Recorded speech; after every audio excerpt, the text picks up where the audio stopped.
Folks, I'm pretty excited because it is crawfish season here in Alabama, and over the next 48 hours I'm going to be cooking around 200 pounds of crawfish. So I'm going to take you all along for the ride, show you our secret recipe that we've been using the last 10 years. I've also got a buddy that's going to come cook some Cajun jambalaya, but it's time to load Milo up and go get some mud bugs.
Alright, so we're purging the crawfish, and as you all know, I don't use salt. A lot of people use salt. I think it's kind of a myth. I just run a lot of water through them. You can see how dirty and nasty that water is right now.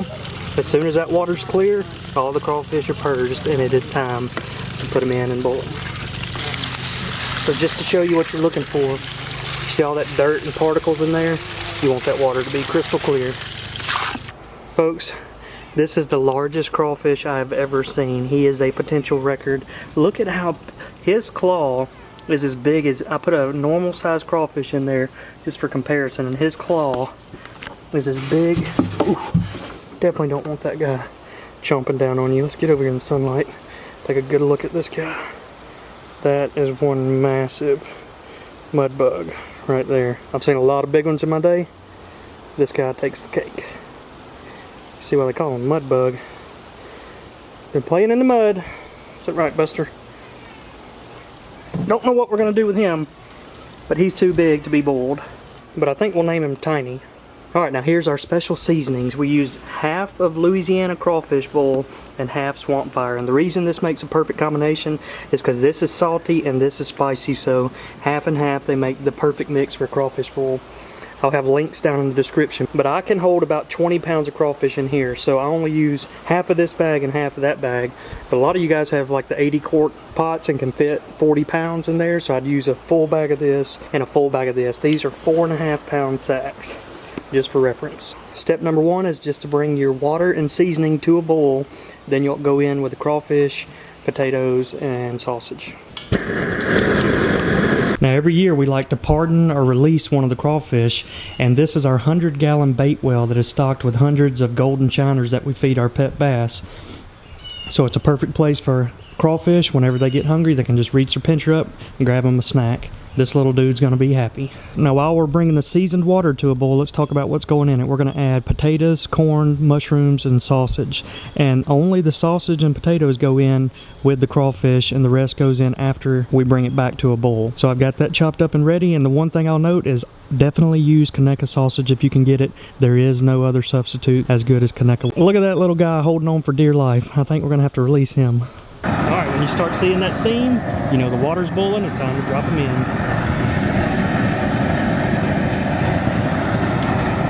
So now we brought the crawfish, potatoes, and corn back to a boil, so we're going to cut it completely off. Now it's time to add our corn and mushrooms. And I like to use frozen corn because what it does is it helps bring that water temperature back down, and that's important because you don't want that water still cooking the crawfish because they'll get overcooked. And what I like to do is push the corn and mushrooms down, that way it'll cook and not just sit there on top. And now here's the trick. Leave everything off and let it sit for 17 minutes. That's the perfect amount of time to let the seasoning soak in. Alright, we're fixing to have the World Crawfish Peeling Championship. We're going to see who can peel.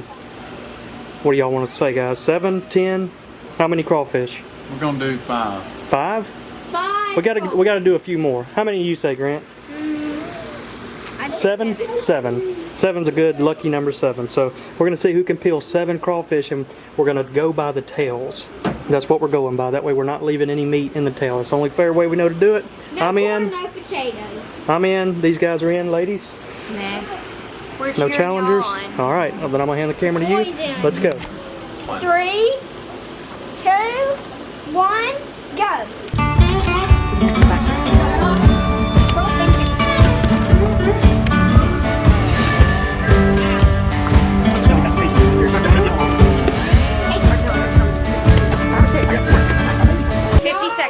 50 seconds to peel 7 crawfish. Nice. Nice. I had 6.5. You got me by half a tail. How many did you have? I had 5. I might have had it before then. I just when I counted. But you had to be certain. Sorry, I lost count when I was trying to look around at everybody. All right, Liz, you hand me the baby, and we're going to get you to show them. That was chaos right there. That is not how you typically peel a crawfish. All right, hand her to me, and we're going to get you to show the world how to peel a crawfish. All right, let me get a little one. She's going to get a baby, and we'll let the baby eat it. All right, so you just kind of tear it apart there. So she's got the tail there. A lot of people can just peel that top little piece off. Squeeze the tail. Squeeze it. There you go. It's just like a shrimp. You want to eat that, don't you? She said, I will definitely eat that. Your first crawfish. Oh no. Oh, we got a Cajun baby. She said, yep, that'll definitely clear those sinuses up. You give her a little piece of it? Her baby bite? What you think, Sarah? Oh yeah, Daddy did a good job cooking, didn't he? This here is a pappy. And this is how you crunch into the pappy. And then you take his head, get as much out of there. This is a Cajun crawfish eating. For all the people that don't want to eat the string, here's a little trick. Let's get this. All right, let's devein it. Let's devein it. Oh wow! Look at him. He wasn't lying. But I don't think he's deveining his. No, I get it all. You got to get the full experience. Never listen to a man eating crawfish in a white shirt that has no stains on it. This one right here hadn't left, and he's just using that table to his advantage. He's cleaning one out and spinning it around. That's a true Cajun right there. All right, we're about to show y'all Josh's world famous jambalaya recipe. We got our 2 special cooks here, Grant and Grace, and the man with a plan, Josh. Josh, tell us what you're going to do first. Well, we are going to chop up the vegetables and the meat, get everything set up just right, get our spices measured out, all the things that we need to do. I hear this is the secret sauce. We got a little secret seasoning here. Smells good. It's a house spice seasoning. It's optional, but it adds a little kick to the jambalaya. Got andouille sausage, chicken, some extra spices, rice. All right, let's get this process started. Y'all want to say anything? Hit that like and subscribe. Always plugging. And here's the boss lady. She's going to be the judge of how good the jambalaya is. And Milo.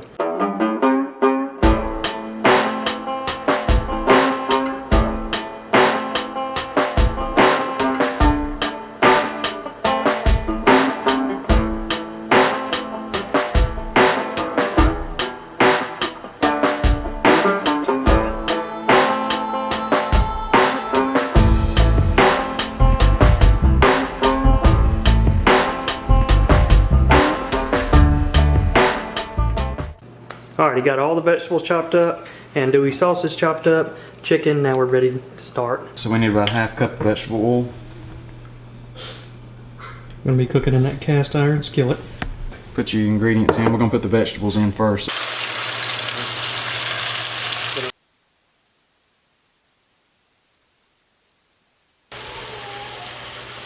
Teaspoon of salt. Alright, that took about 12 minutes. Next up. Alright, we got the andouille sausage going in. And we're going to cook it for about, I don't know, 8 minutes or so. It's time to put the secret sauce, secret seasoning in the chicken here.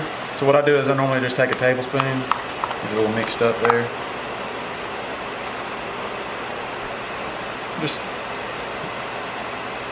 alright. It looks good. Alright, so here we go. We'll get our chicken in.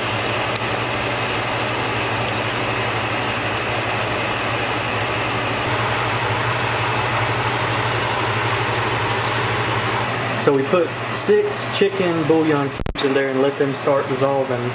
Six cups of water, 3 cups of rice. And we're gonna put the water in. Down to 6 cups of water.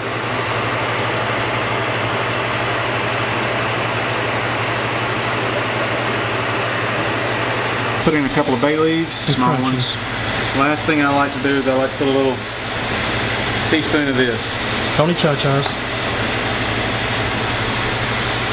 Alright, we're covering it. Gonna go for about 35 minutes on medium heat. 35 minutes later, let's check out this final product.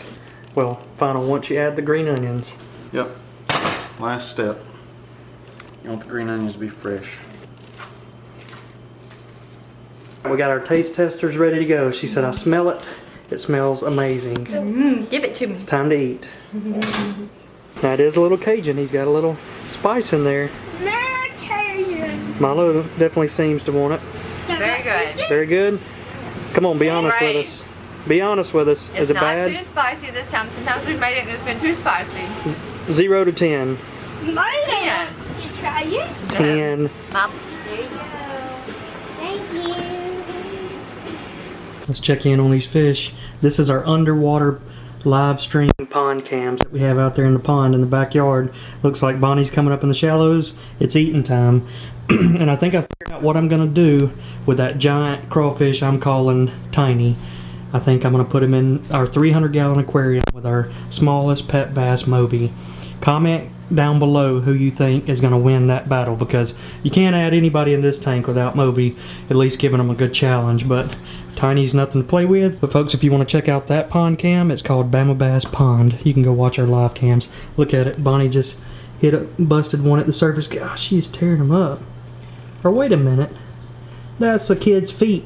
I thought they were busting them at the surface, and that's my niece and nephew, either Grant or Grace. That's their toes right there. That's pretty cool.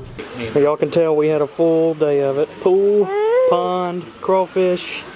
No better way to end the day than a nice Cajun bowl. Alright, we just about knocked out 40 pounds. We got a few left. Liz, you're not going to leave those last few, are you? For today, I am. No, we got to finish those off. We'll give her just a minute and then finish these last few off. Well, I hope y'all enjoyed the video. If you never tried a crawfish bowl, gather the family and friends up and enjoy this fine Cajun tradition. If you're interested in any of the products we use, I got links down in the video description. Check out the turtle. I hope y'all enjoyed it, and we'll see you all next time.